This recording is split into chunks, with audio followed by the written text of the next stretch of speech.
Hey everyone, welcome back to the Phoenix's Tale, the weekly Harry Potter themed podcast where I am sharing my life story through a chapter by chapter analysis of the entire Harry Potter book series.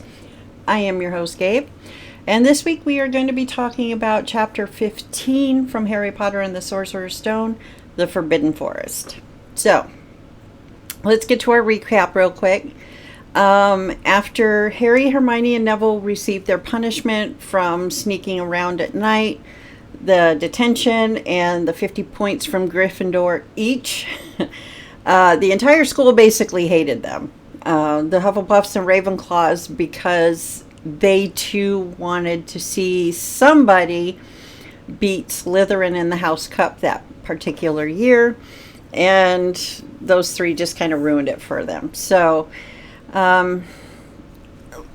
then we get into detention, and this is where things are really starting to heat up for Harry in this story. Harry, Hermione, Neville, and Draco serve their detention with Hagrid in the Forbidden Forest. They're tasked with finding an injured unicorn, and along the way, Harry meets some centaurs, specifically Bane, Ronan, and Firenze, as well as encountering something sinister that proceeds to drink the blood from the injured unicorn that Harry, Fang, and Draco eventually stumble upon. Firenze comes to Harry's rescue and escorts him back to the castle, where after he informs Hermione and Ron about what happened, Harry goes to bed and finds his invisibility cloak waiting for him, the same one he left in the astronomy tower that got him and Hermione in trouble in the first place, with a note saying just in case. And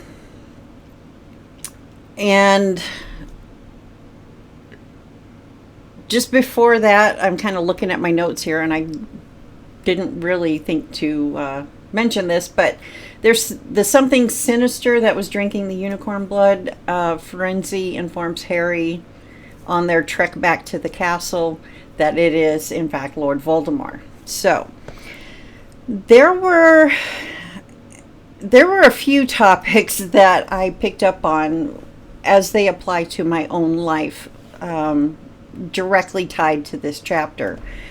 But for the sake of time, I'm going to keep it short because I have several stories from my own life that connect well to this chapter.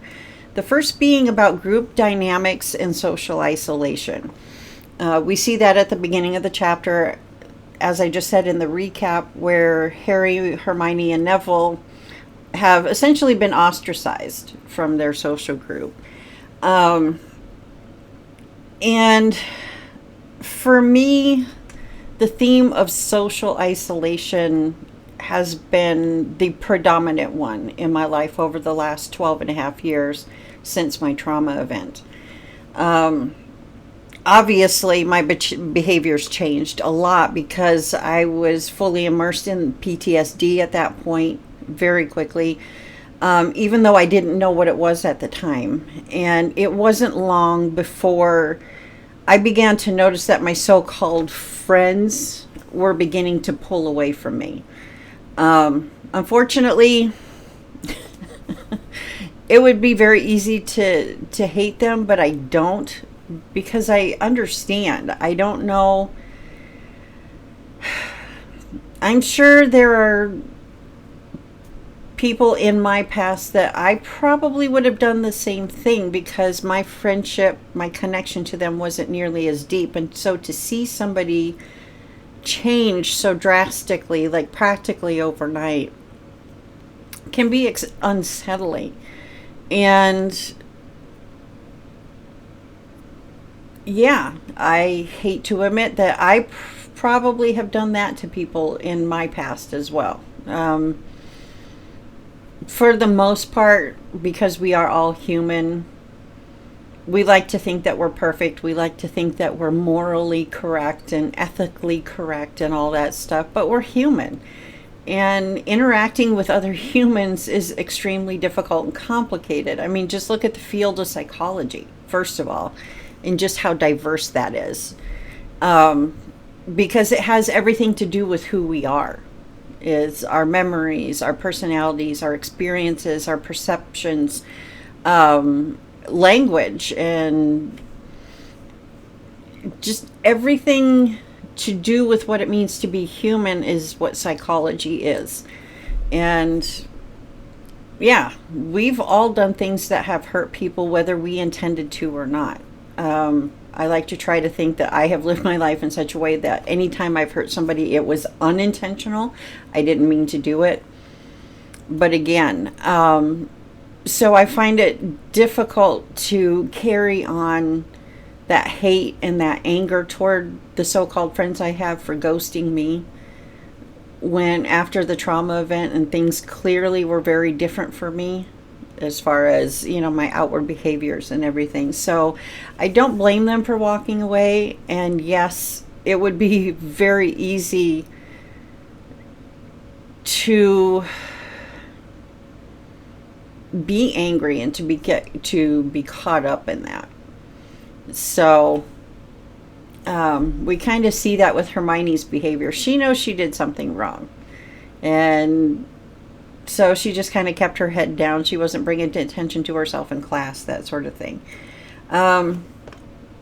Because we are talking about PTSD, I want to dive into some of the actual psychology of it. And as always, my references are in the show notes. So, post-traumatic stress disorder, or PTSD, is a mental health condition that may result when an individual lives through or witnesses an event in which they believe there is a threat to life, physical integrity, or safety,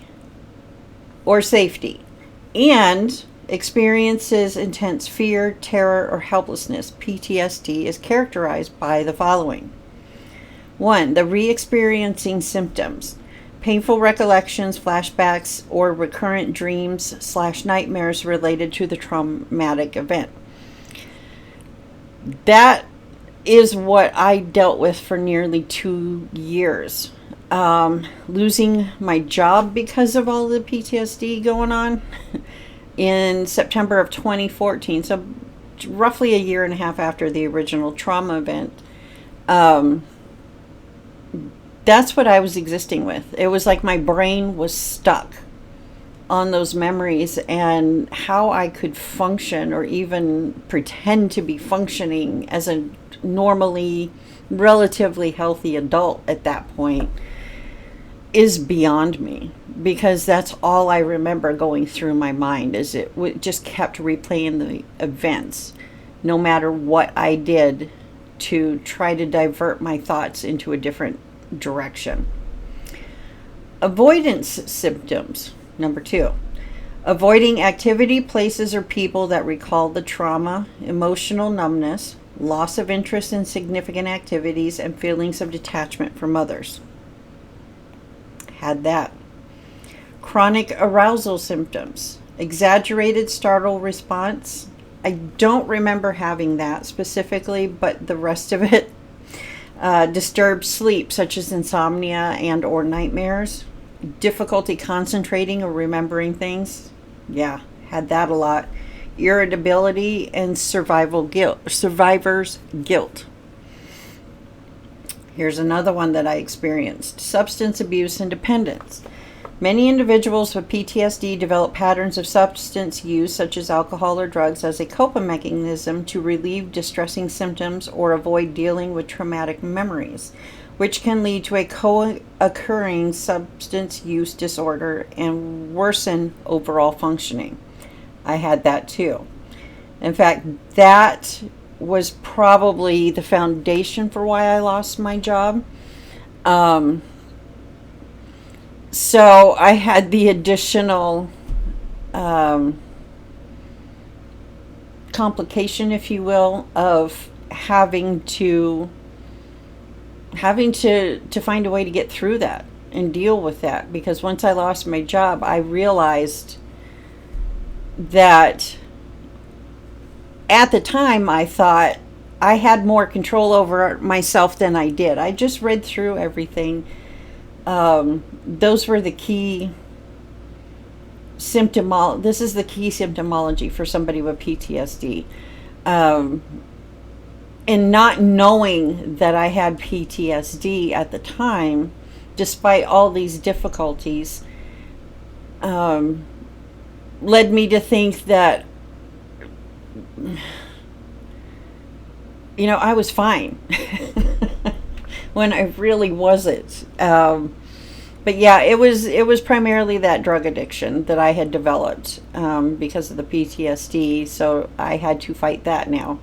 And by the time I get to about the 2-year anniversary, so roughly May of 2015, so about 6-7 months after losing my job, I'm starting to feel like a human again, thinking that whatever was wrong with me, again, I didn't have the idea that this was PTSD at the time, that losing my job and having to detox, having to find a way to work through some of this stuff without the help of therapy, and I tried. In that first 2 years, I saw 3 mental health providers and my own doctor, because nobody else in my life, my so-called friends, were ghosting me. Around here, I wasn't getting any support. There was one time within the first year, so before I lost my job, that my own mother said to me, "Isn't this a bit much? Isn't this overreaction just a little too much?" Or, something along those lines. Instead of being my mother and taking me by the hand and dragging me to doctors or therapists, insisting something is wrong with my daughter, she's broken, fix her. She didn't do that the way I expected. So somehow I had to fight through all of what I just read to find help for myself, because I didn't know what to ask for on top of that, around here with my family or what little friends that I had at that point. So, yeah. It further goes on to say here that for a diagnosis, symptoms must persist over a month and cause significant distress or impairment in daily functioning. Yes, I have been experiencing this for 12 and a half fucking years. It is PTSD. Anyway, hopefully that gives you enough to understand why I have no ill will towards the friends that I had, because it was huge. And I had at the time,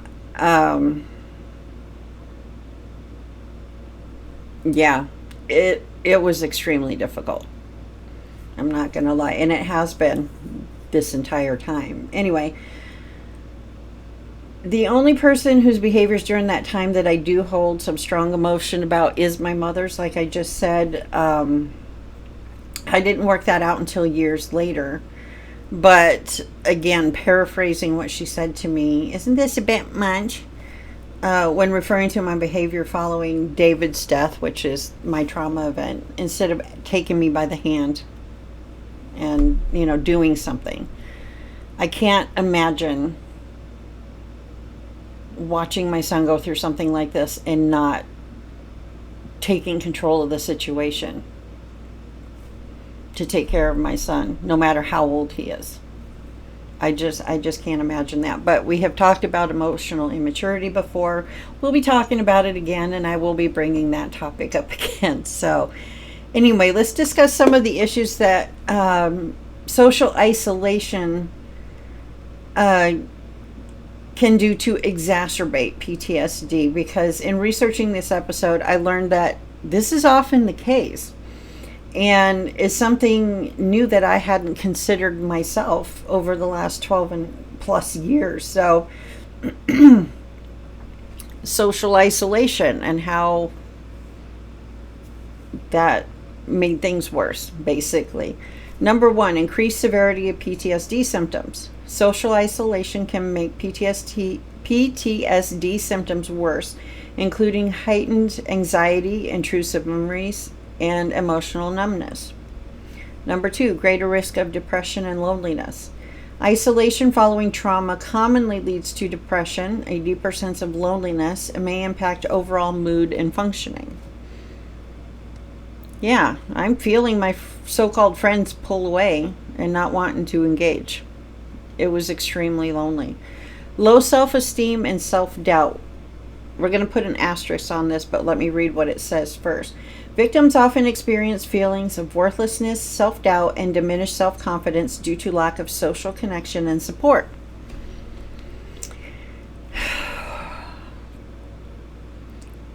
Once the initial shock, I guess, of losing my job and why I lost my job, that underlying drug addiction that I had developed, as I've gone through the last 10 and a half years of feeling somewhat human again, feeling like I had some sort of control compared to the first 2 years with everything I read previously. I wouldn't say my self-esteem or my doubt, self-esteem, self-doubt was a problem per se. It's that I'm fighting my own PTSD, which is why after all this time I'm still struggling to get on my feet financially. I haven't had a job since then. I've had some hits and misses in there, and some of the hits didn't really garner anything to be able to support myself, if that makes any sense. Living with my mother, I don't have a car of my own. I really feel like I have become imprisoned in my current circumstances, and it has been like this pretty much since the beginning. And to think about things like, I know I can find a way around whatever block or obstacle is going on mentally to finally get to a point where I sit down and record my podcast episodes and make sure that I stay on track with the schedule I created for myself for this. Low self-esteem and high self-doubt, I can't say really come into play, because if they had, I wouldn't be here talking to you right now. So that's why I kind of want to put an asterisk on this. Yes, I know you really take a hit on things like that. Your self-confidence, your self-esteem, a lot of self-doubt, things like that. But for me, not to my detriment, if that makes any sense, because like I said, I'm here, we're having this conversation. The next one, difficulty connecting and forming relationships. This one, I will admit, really kind of puts a knot in my stomach, because for me, throughout my entire life, going all the way back to my verbally abusive father and what I endured with that in my childhood, isolation for me is safety. It always has been.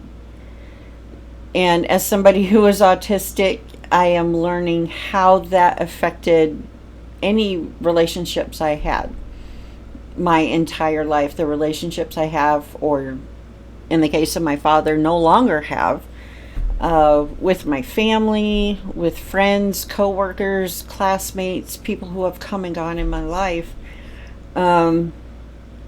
It was already difficult enough to begin with, and I understand why now because of my autism, but that is something that I think is probably going to be the most challenging for me over hopefully the next year or so as I continue with this podcast. I keep breaking through a little bit at a time through all of these mental barriers that I have that are from the PTSD. And, my brain's like, no, you need to isolate because that's what's safe. But the loneliness from that is starting to wear on me.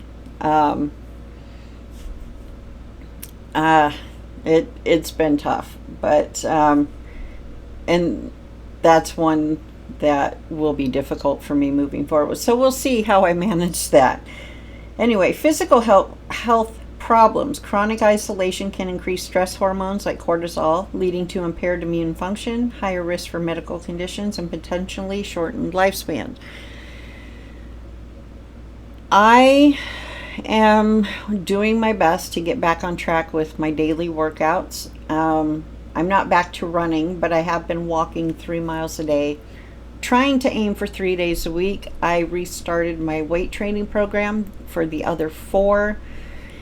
It's not consistent yet, but over the last 6 weeks or so, I would say I've managed at least 2 workouts a week. And I'm taking it. I'm celebrating that. It's better than 1. It's better than none. But when I'm able to keep up with it, at the very least 3 days a week or more, I do feel much better. And I think a lot of that has actually helped because, knock on wood, I've been relatively healthy physically. Yes, because of the stress and the stress hormones specifically, I've gained some weight again, but I am nowhere near where I was when I had the gastric bypass surgery going on 22 years ago now. And it's helped me, I think, maintain my physical health. Thank God. But for those out there who are living under chronic isolation and literally not doing anything to help themselves, not do anything to feel better, it can really mess things up.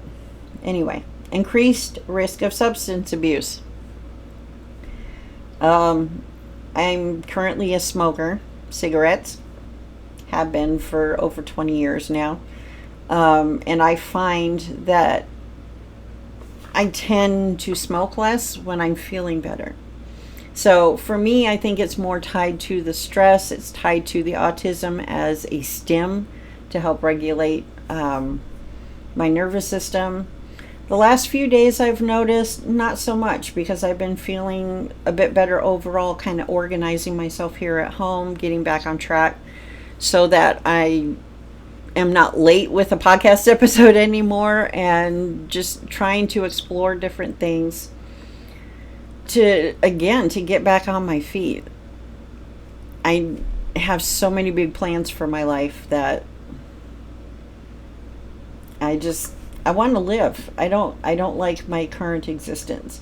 And that's what keeps driving me to keep pushing through. And so that's really the only thing I have there at this point.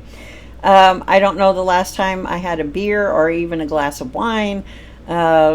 Certainly haven't taken anything other than my cannabis gummies to help me sleep. I find as somebody who's autistic, that's a common thing. You know, once I can calm my brain and my body down enough when that starts kicking in at night, then I can get to sleep. And then once I'm asleep, it's fine. I'm one of those that toss and turn until 3 a.m. otherwise. So, thankfully,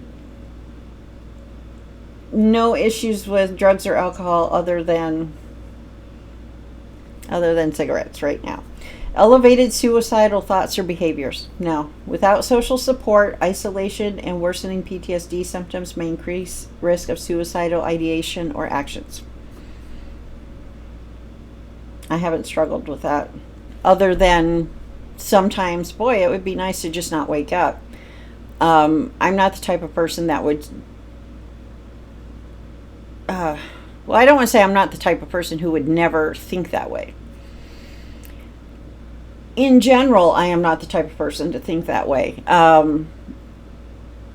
Because I learned at a very young age that no matter how much things suck and, you know, it always gets better. You just have to keep moving forward in some way.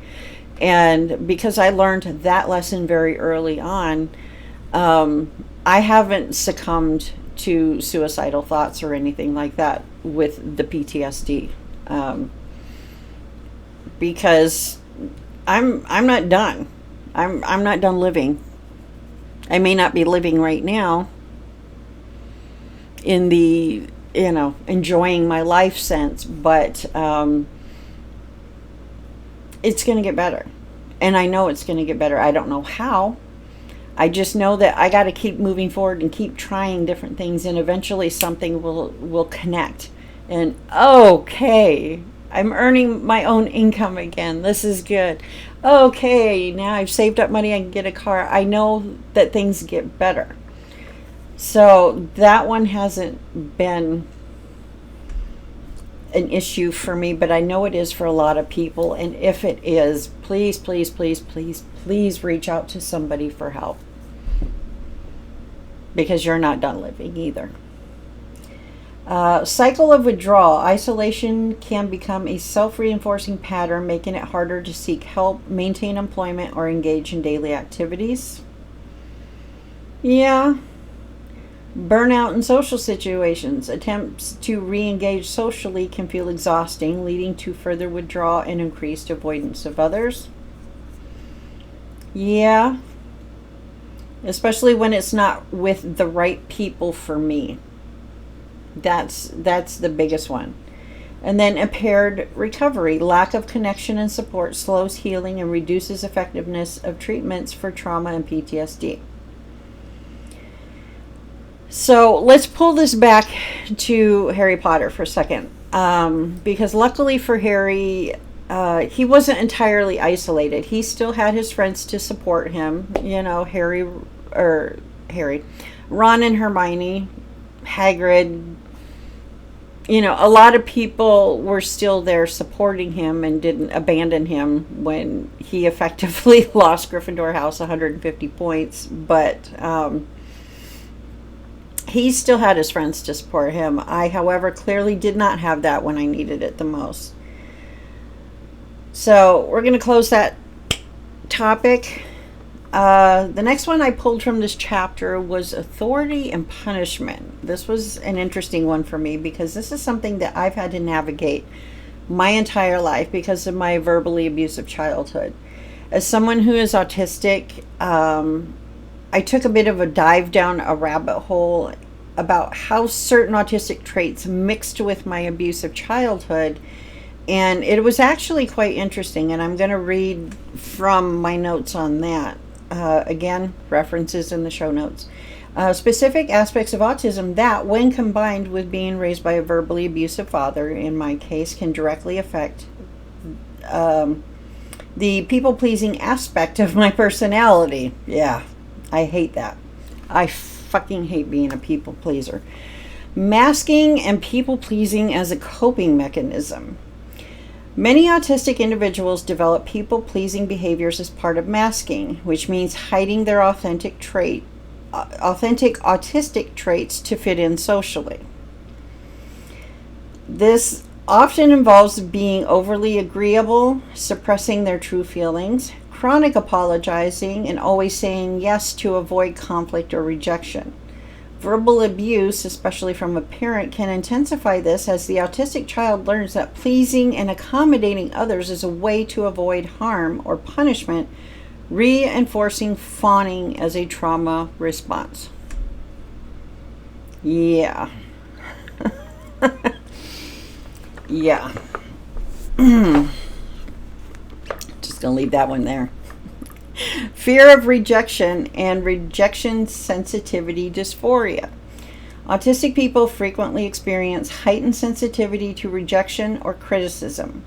Growing up with verbal abuse from a parent can exacerbate this fear, leading to excessive people-pleasing in an attempt to gain approval or avoid negative attention.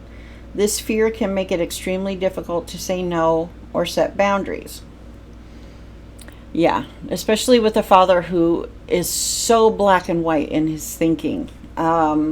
We talked in a previous episode, I talked about the more practical French story when I was going back to school in August 1993. And long story short, my epiphany moment was my mother asking me a question, if I ever felt like a priority to my father in his life. And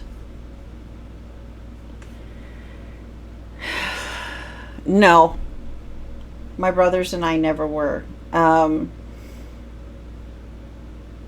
That's when things started. I started questioning a lot of different things. I'm still a people pleaser. It's going to take a lot of work for me, especially being so socially isolated as I've been for as long as I've been. I'm a real fucking mess. Anyway, challenges with communication and emotional expression. Autism often involves difficulties with communication, including understanding and expressing emotions. Verbal abuse can damage self-confidence and further impair the ability to assert oneself. This creates a dynamic where the autistic child may develop people-pleasing to meet others' expectations as a substitute for direct communication or assertion. I lost my train of thought with the more practical French. No, this had to do with when I signed up to take German. And everybody else was curious. My father was judgmental. You know, I was about to explain to him, which he should have known, being my father, but clearly he doesn't give a shit and never paid attention. But I was fascinated with the country of Germany and the opportunity to learn the language. Yeah, I'm going to take it. But to him, that was wrong. You know, he very black and white in his thinking. That's where I was going with that. And you get to see some of this play out in real time between my trauma and my autism, and, you know, my trains of thought sometimes just go wonky. But that's where I was going with that. He's very specific in, you're supposed to do this, but not supposed to do that. And I can't live like that. Things like that, as someone who's autistic, is fucking stupid to me. It's just like, well, why would I want to take something like that to please my father when I really want to take this? He's not the one that has to take the class and do the work. I am. I'm going to take what I want. I'm really leaning into that mentally so that when I start coming out of this social isolation and start meeting the right people for me, I'm going to be expressing things like this a little bit more. It's like, okay, well, you know, if you don't want to do that, that's totally cool. I'm going. Or you want to do this? Oh, that doesn't sound interesting. You know, catch me next time when you do something else. I'm just going to say it. I'm done feeling like I'm living to everybody else's expectations of me or their opinions of me. I don't give a shit. Let's hope that translates to my social life when I get one again. Low self-esteem from verbal abuse impact. The persistent harsh criticism and verbal harassment from an abusive father can deeply undermine self-worth and self-confidence in autistic individuals. Yes, this vulnerability can drive a compulsion to please others to regain a sense of safety or acceptance. And finally, social conditioning and gender expectations. I got a little note on that one. Societal and familial expectations may pressure autistic children, especially girls, to be polite and accommodating, reinforcing people-pleasing habits. End of sentence. Abuse complicates this by expressing true feelings of danger, teaching that compliance is safer. The interesting thing with my father, and yes, he is very misogynistic in his thinking. As the daughter, I never experienced that until after my parents divorced. And, you know, especially when we moved back to Michigan, I was in high school by then. So the Christmas break of 1985 through about a month after I graduated in 1989, we had to go back. That was part of the agreement. We had to spend the summers there. And of course, there were always chores. I always got the girl chores. I had to wash the dishes, and I had to mop the floor, and I had to do the laundry. Well, my brothers got to take the garbage out and mow the lawn, and that was really it. I had to do everything else because those were the girl chores. And I remember one time we all decided, we're not. My brothers didn't want to mow the lawn. I'm like, I enjoyed mowing the lawn. Why can't I mow the lawn? And somehow my father found out that we switched. And instead of being happy that it was done, he lost his shit that, no, California brothers are supposed to do this. Because that was California brothers' job. Michigan brother got to take the garbage out. And he intentionally messed up mowing the lawn, so he didn't have to do it. So California brother ended up doing it when I wanted to do it. And so we stopped. But that was really the only time that I remember anything as far as gender roles in that from my father, which is extremely surprising if you knew my grandparents, my uncle, my aunts, my cousins on my dad's side of the family. Really surprising. What I did hear a lot of was that I was not good enough and all of that kind of stuff, but it wasn't with specific careers that I thought of as a child that I wanted to do. I never got that I couldn't be an astronaut, or I couldn't be a doctor, or I couldn't be a lawyer because I was a girl. I couldn't do those things because I was stupid and lazy, according to my father. So I could have said I wanted to be a nurse, I wanted to be a teacher, I wanted to be a stay-at-home mom. I would have sucked at all of it. So I never felt those types of things as far as being the female child from my misogynistic father. It was just the chores and, that kind of stuff. So it was interesting. It was interesting. As I look back on that from a much older and wiser perspective myself, it was really interesting and kind of shocking to realize that, I was never told I couldn't be an astronaut because I was a woman or a girl at the time. I was told I couldn't be an astronaut because I was stupid and because I was lazy. So anyway, we're going to pull this second topic back to Harry's story for a second, because this is something that seems to play out whenever Harry has to return to the Dursleys every summer. He gets cheeky with Uncle Vernon and taunts Dudley here and there, but on the whole, he does what he needs to do to keep Uncle Vernon's temper at bay and Aunt Petunia's and Dudley's attention off of himself.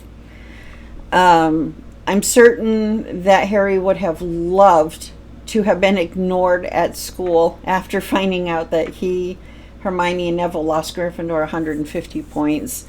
And we see this throughout the entire series, but especially in this book, as he's learning, he's a wizard, and he's learning just how famous he is and why. We see this a lot, that Harry doesn't like that kind of attention. He doesn't want that kind of attention from people. But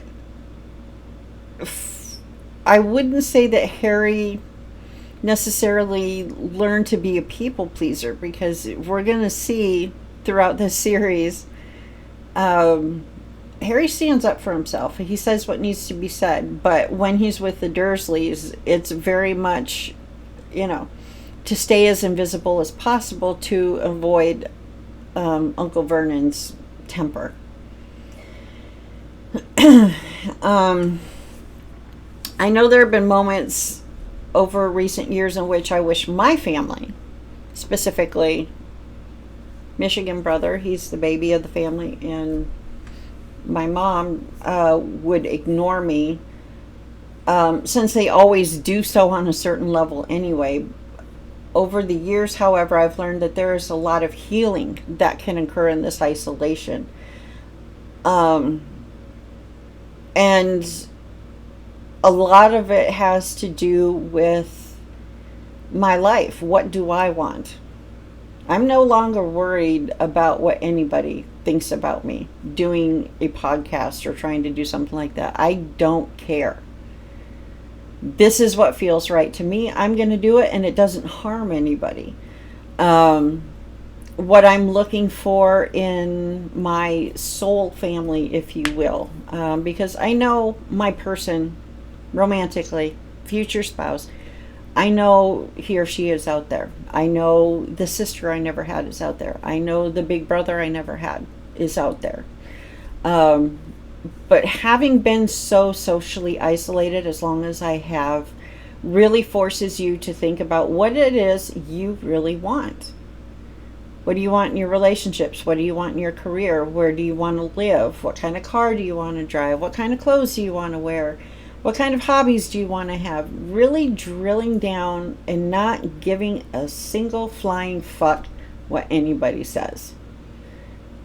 And I'm actually kind of excited to see how this is going to play out once I finally turn that corner and start rejoining society again, if you will, and start meeting those people who may or may not be my soul family, if you will. Yeah. Let's see. Let's talk about the social isolation, how that you can find healing in that. And all of these are ones that I have experienced myself over the last several years. So, first, an opportunity for self-reflection and self-discovery. Time alone helps you better understand your feelings, ideas, hopes, and experiences, which can build confidence and foster personal growth. It allows space for introspection and creative pursuits like journaling or art. Reduce stress.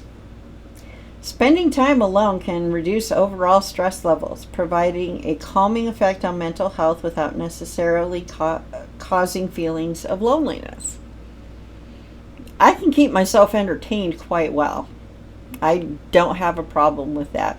I have been listening to all of the Harry Potter audiobooks on repeat all the time, such that I can't borrow any more from my online library app until September 1st. Ooh, I could go back to Hogwarts on September 1st.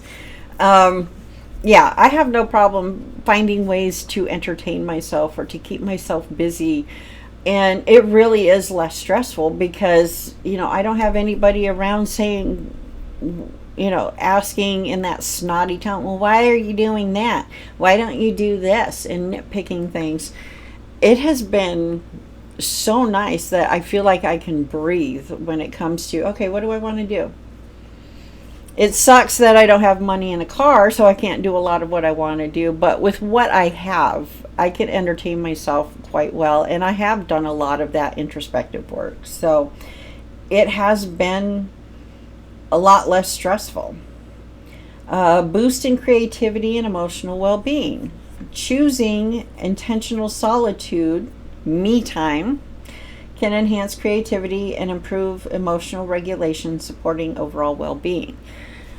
I tell the story of the I choose myself ring on my left ring finger, as you can tell. This is not just romantic. This is platonic. I've talked about previously, and I'm sure I'll talk about it again, a brief reconnection with a couple of people I knew in high school that completely blew up on my face. And at the time, those two people were numbers 11 and 12 on a list of people who, in less than a decade, had really done something to prove that they don't give a shit. And that I was wasting my time on that particular relationship. Numbers 11 and 12 in less than a decade. I mean, that's less than one a year. That's like 1.25 a year when you average it out. And it just got to the point where I was tired. I was tired of putting myself out there platonically, romantically. It didn't matter. I was so sick and fucking tired of being with people who are just not right for me, who are not on the same wavelength. I can't talk to them about all the things in my head that I want to talk about. It is extremely frustrating, but on the other hand, being alone, being isolated with just 3 people for any potential social contact, for me anyway, is so much more peaceful than being with the wrong people. Rest and relaxation. Isolation allows the mind and body to rest away from social demands, helping recharge energy and improve focus when re-engaging with others. So, yeah, choosing myself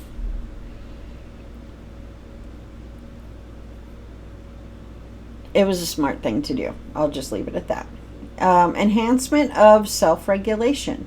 Being alone can improve self-control over thoughts, emotions, and behaviors when managed healthily, supporting goal achievement and adherence to personal values. And then finally, reduced inflammation and better physical health when balanced with social connection. While chronic isolation poses risks, short-term or intentional solitude can lower inflammation markers and promote health if balanced with eventual social connection. And it's important to note that these benefits are most pronounced when solitude is chosen, such as it was for me, and that was in 2018, so we're going on 7 years now. Or managed intentionally and balanced with healthy social connection to avoid the negative effects of prolonged, unwanted isolation. Whew. Yeah. That was a deeper one. That was a deeper one this week. I had to, really kind of cheer myself on, lift myself up, a little cheer. Come on, Gabe, get this episode done. And I'm glad I did. Excuse me. So, next week, we're going to wrap up this week. That was a lot. I'm going to wrap this up, and I'm going to go sit in my chair and watch some Stranger Things, I think, for a little bit. Next week, we are going to dive into Chapter 16, Through the Trap Door. We are almost there, folks. We got just 2 more weeks to go of Sorcerer's Stone before we start Chamber of Secrets. So until next week, keep an eye out for Lord Voldemort. He's snooping around. Have a good one.